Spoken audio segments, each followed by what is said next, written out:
Les militaires français chassés du Tchad et du Sénégal. Choquant, bouleversant, incroyable, inattendu, inespéré.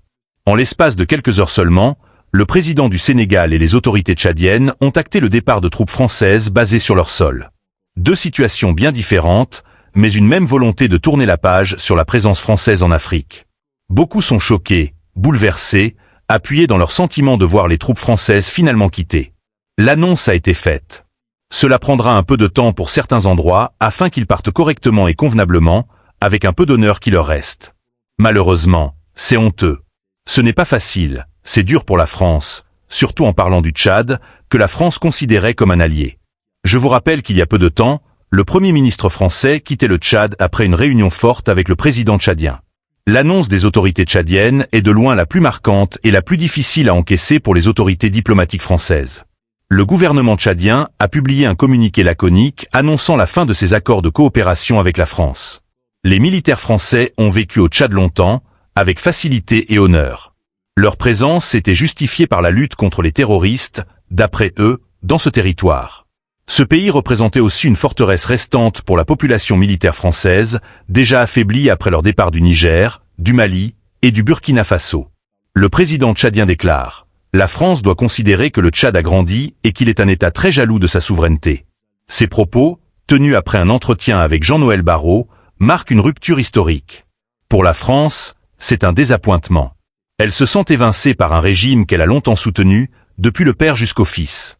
Aujourd'hui, elle perd surtout son dernier point d'encadrement dans le Sahel, où elle contenait encore des milliers d'hommes.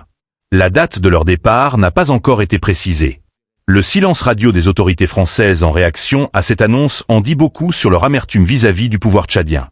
Cette situation fait écho à l'histoire. Après la Deuxième Guerre mondiale, le général de Gaulle a demandé à l'armée américaine de partir afin de laisser la France exprimer sa souveraineté. Donc je pense que dans l'optique de laisser le Sénégal exprimer sa souveraineté. Les pays évoluent. Et si les pays évoluent, les relations aussi doivent évoluer.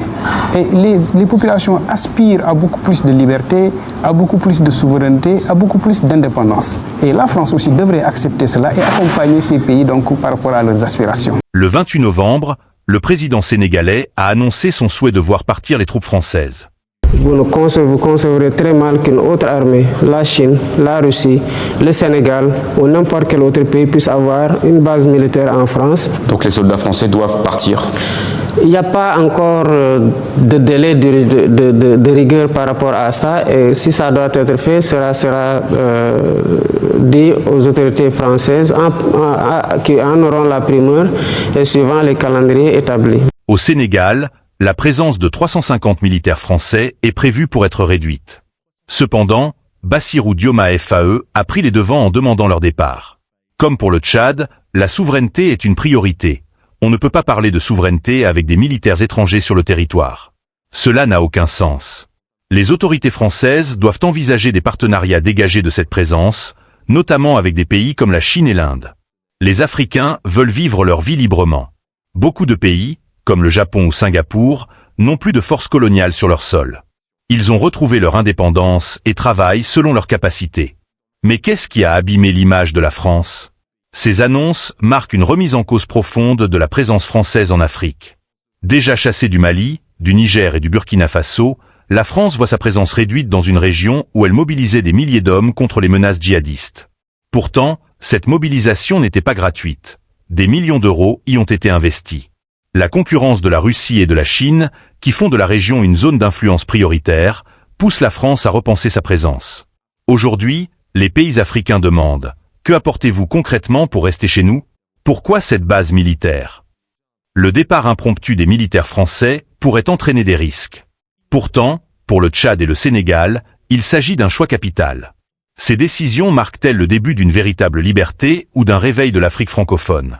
La CEDEAO ou d'autres organisations pourraient-elles s'élever contre ces pays, comme elles l'ont fait pour le Mali, le Burkina Faso et le Niger ?